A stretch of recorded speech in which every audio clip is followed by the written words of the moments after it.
Guten Erev Shabbos, and welcome to another installment of the Kehillat Sharei Torah virtual Shabbos Drasha. I hope you're enjoying this before Shabbat so you can think about and discuss these ideas over Shabbos or in a pinch after Shabbat. In this confusing and disorienting time of COVID-19 panic, precaution, and quarantine, we're all being asked to make sacrifices. Our Korban Pesach, our Passover sacrifice this year, is the Seder that we hoped we would have, with the table full of smiling faces of family and friends. We're going to be sacrificing that Pesach for hopefully a healthy and safe one, much smaller, but hopefully just as meaningful or even more. We begin reading a new book of the Torah this week, Vayikra, Chumash, Vayikra, the book of Leviticus. It's the book that details the order of sacrifices in the temple, how they were supposed to be brought, by whom, in which varying states of purity. It's really a field guide for Kohanim to be able to do their job properly. So sacrifices, offerings are the topic of the times on many fronts. Let's shift gears a bit and talk about not what we're sacrificing, not what we're giving up, but what we're gaining and what we do already have, and appreciate that as a way of shifting our perspective, reframing our worries into possibilities. Since we're now already in the month of Nisan, with Pesach less than 2 weeks away, let's spend just a few minutes talking about the pluses, the upside of this year, what's special, and what's positive about our situation. Let's look and appreciate the good. Let's say Baruch Hashem for many things we normally take for granted, or that we, that is me, even sometimes grumble about, like our hyper-connected media and digital lives. Yes, it does sometimes threaten to overwhelm us with information that we can't always digest. And yes, smartphones have crept to the dinner table and have kept us up way past our bedtimes, but also, thankfully, we're able to get information to a huge amount of people in a very small amount of time. We probably all had radio growing up, but 100 years ago there was no radio. You waited for the newspaper to hear the news or for rumors from your neighbors. Then the radio came along, and then later television, for those who remember Vili Vali. And suddenly we were connected around the world. Then live satellite from overseas. And now here we are sending texts and videos and even FaceTiming round the globe in real time. Thanks to all this, we're getting information, some of it reliable and helpful, about the status of this plague that's making its way around the world and what precautions we need to take to minimize its effects. Thankfully also, we're able to connect in ways that weren't possible before. Last night, Thursday night, about 50 of us got together for a virtual l'chaim. About 50 KSTers signed on to a Zoom conference, and we raised our glasses and greeted each other and smiled at each other and said l'chaim. We'll hopefully continue that tradition as long as we need to until we're back in our beloved shul saying l'chaim in close company. Let's also thank God that we live in a time and a place of plenty. I can say that with confidence now that Costco got their supply of toilet paper back in stock. There's no shortage, there's no rationing, none of us are going to go hungry, even on Pesach. With that in mind, it's worth mentioning how ready our community is to help one another. Within the KST community, a good number of people have volunteered to do grocery pickups, shopping, whatever's needed to help people get ready for the holiday. The only shortage we're experiencing in this department is requests. At the present time, we have had more offers to volunteer than we've had requests. So please help us even the score. Let someone else do the shopping, do some heavy lifting for you. We're here to help. Moreover, you'll see in the Pesach Nachas, which is now online, and it's also on its way to your mailbox, there's a community WhatsApp chesed list that you can write a request, and someone from the larger Toronto Jewish community will help you out. Another thing to be grateful for, even though our lives are more than a little bit disrupted by this quarantining and physical distancing and the unfortunate suspension of our daily minyan is that we're all relatively safe, kenai nahara. We don't have to pack up and leave the country. There is a health risk, but as of this moment, no minute-to-minute imminent danger to life. We have it good, all things considered. So now let's mention a few luxuries that we have. What's the most valuable thing anybody has? Time. Everything else comes and goes, but once time goes, it never comes back. We have these 2 weeks between now and Yom Tov without many of the usual distractions, running all over town to pick up this and that. And besides, we're having very small Sidarim this year. So we have the luxury of being able to dedicate a few minutes of each day to these 2 weeks, even 20 or 30 minutes a day, to look at the Haggadah, to look at the notes and the explanations, remind ourselves, review the tunes, write down the questions that we always wanted to ask but never had time at other Sidarim, hunt around on the internet for information about our questions, see what other people have said, and even print off some interesting Haggadahs and questions and things to talk about. This year, the Seder is probably going to be smaller than we planned. I know that some people may be making the Seder with just themselves and Eliyahu Hanavi at the table, but that's a great thing in its own way. No one will interrupt. Look at the bright side. No one will miss anything if they go into the kitchen to get something, and the leader of the Seder will be in full control of the proceedings, at least ideally.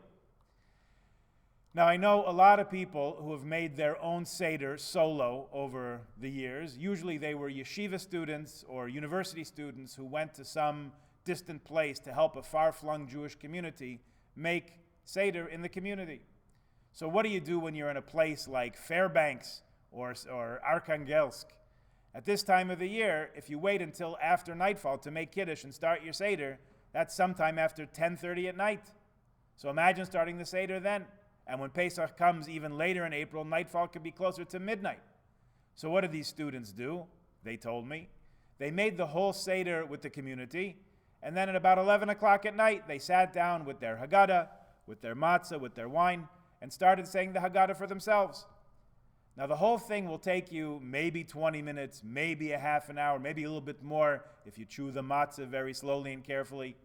The point is there's really only about 40 pages in the Haggadah, and that's with a lot of illustrations.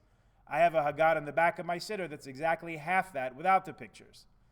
So this year we're free.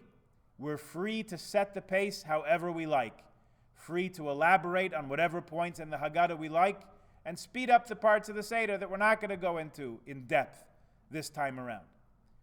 So this year, to say the least, we're going to experience the Seder and the Haggadah in a very different way. There won't be the usual ruzha buzha of all the people with all their agendas and everything that goes with that. We're going to see the Haggadah just as it is, the script for an intense evening of reliving, imagining, asking, questioning, even if it's only ourselves. After all, who's a more interesting conversation partner?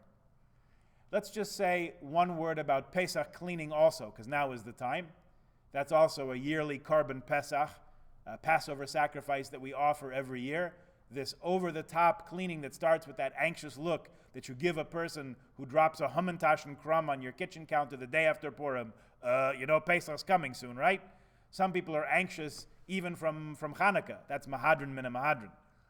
We usually combine spring cleaning with Pesach cleaning, but in reality, they're not the same thing. And we're wise to remember that this year when we have plenty of other things to stress us out. There will be plenty of time. We're going to have all kinds of time after Pesach, post Yom Tov, for spring cleaning. We should tend to the basic essentials now and not push ourselves to the point of exhaustion and resentment. Sweep and vacuum, cover and store, and sell your chametz through the shul website or through another venue.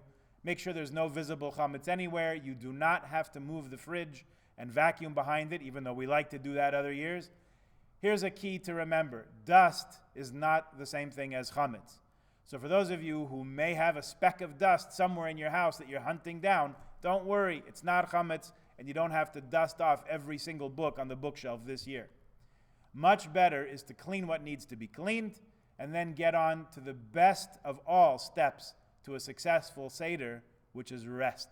Get a good night's sleep on Tuesday night after you search for chametz, and if you can get a little shluffy in, a little quick nap sometime on Wednesday before the Seder, you'll be that much more rested and ready to enjoy the Seder in its fullest. In talking about sacrifices, which is the topic of this week's Parsha and the main part of Pesach in the temple times, Maimonides devotes a full volume, an entire book of his Mishnah Torah, his complete code of Jewish law, to detailing the sacrifices as they're supposed to be conducted in the temple. It's noteworthy that no one else from Rambam's age really does this. Not the Tur, not the Shulchan Aruch, not the Mishnah Brura later on. The Rambam wants us to know exactly, step by step, what the service in the Beis HaMikdash looks like in Yerushalayim each and every day of the year.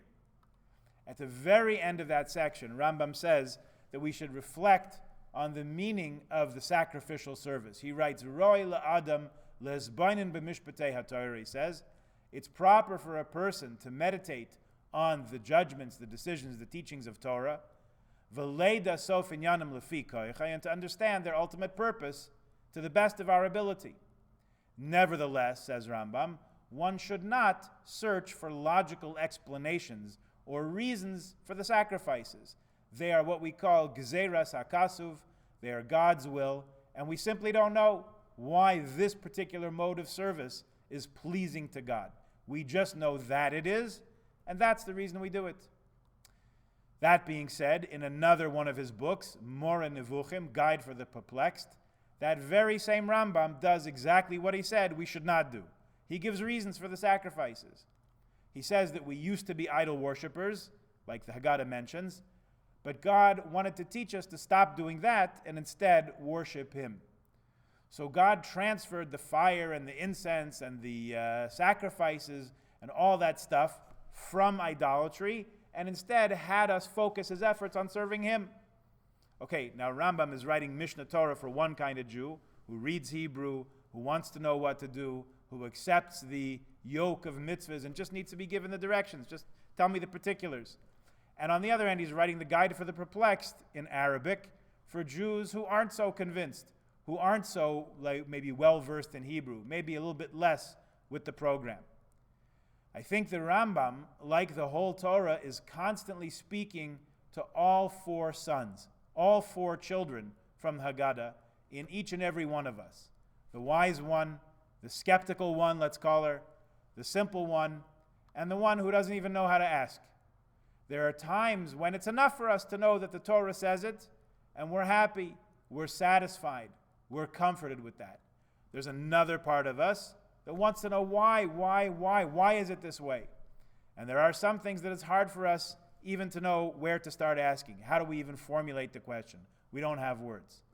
As you watch the news these days, as you listen to the government and the doctors and the rabbis and the pundits and everyone else trying to explain, trying to give answers, you'll see, at least at this point anyway it seems, that no one has definitive answers.